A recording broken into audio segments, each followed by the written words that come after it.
dance round the circle as ashes fall. Roar to my brothers while I saw it all. Set saw the fire behind your eyes.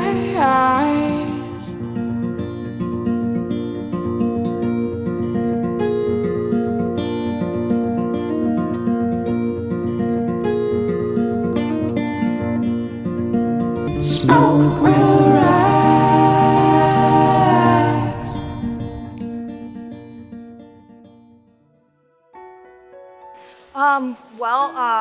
I lost my brother a few years ago to a tragic accident, and after that, I kind of lost spark to do anything. I found myself in a really bad depression, and I knew that it wasn't good. I knew I needed to figure something out and figure out an outlet, something to add a little bit of spice back into my life. And then COVID hit, and I had started riding a little bit more between when I lost him and when COVID hit, but I never really thought much about it. I wanted to be a veterinarian, so just anything that animals could do.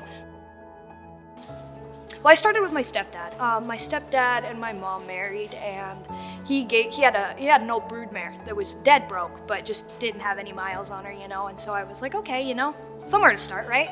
Me and her bashed heads so much. She was so stubborn, and it was so funny. But I think that's kind of where I got a lot of my patience from, because training colts takes a lot of patience, and you gotta be able to they're just like toddlers. You gotta show them one step at a time and just kind of say, hey, if you do this, there's no more pressure. If you do this, there's gonna be more pressure until you do it right. And a horse's natural instinct is to run away or to get out of the way, And so we don't really want them to run into pressure or to run away and flip out. We want them to kind of use their brain to think, which helps a lot. So they don't overreact to the smallest things. Like a bag flying in the wind happens a lot around here.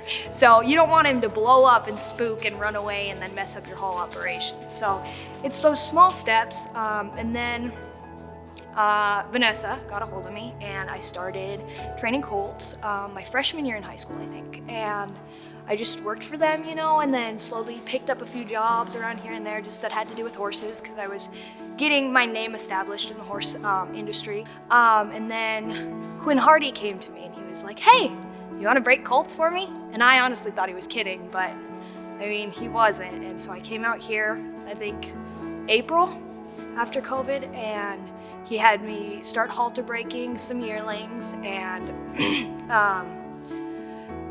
round pen some 2-year-olds and get them just groundwork, getting them to move their front and their back quarters on opposite, because he runs performance horses or reining horses. All of these horses are bred to rein, and so they're big cattle.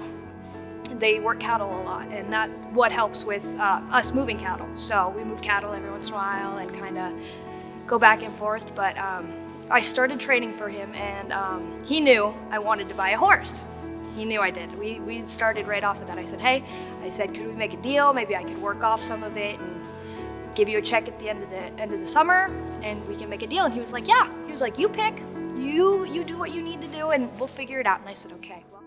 So I needed an outlet for my depression, and I've always known that horses have that therapeutic sense to them, because it's amazing to be up on a 1,000+ pound animal and to work as a team with them.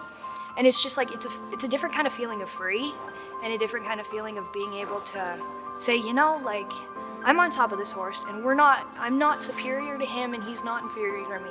It's just we're partners, and we're working toward the same goal. And if we can work together, we're more likely to achieve that goal.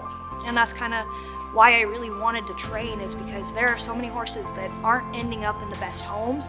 And if we can start and get them to where they have a good base and anybody can ride them and they can just be kids' horses, they're so much more likely to end up into a good home and just have kids that love them, because horses are amazing creatures. You stand next to them and you holy cow, instant just relaxation, if you're calm, they're calm, So it was really cool. It was kind of cool to have that connection with something and to have that real satisfaction of starting it and being able to say, you know what, I did all of that.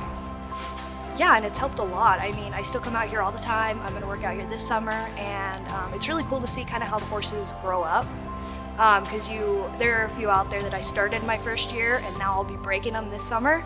And so it's really cool to say, like, I was here when you were 1 year old, and then just to see them get to other families and to be able to live their life and be somebody's heart horse, because I found mine, and I really think that other people can find theirs.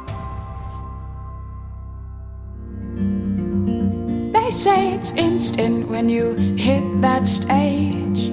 Said now we're different, but no one's changed. I made the fire, and you made the dust.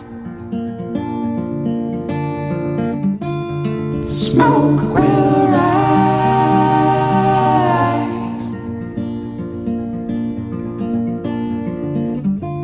Smoke will rise.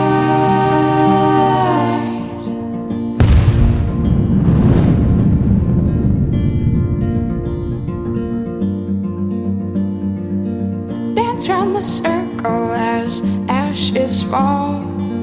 Roar to my brothers while I saw it all. Set saw the fire behind your eyes.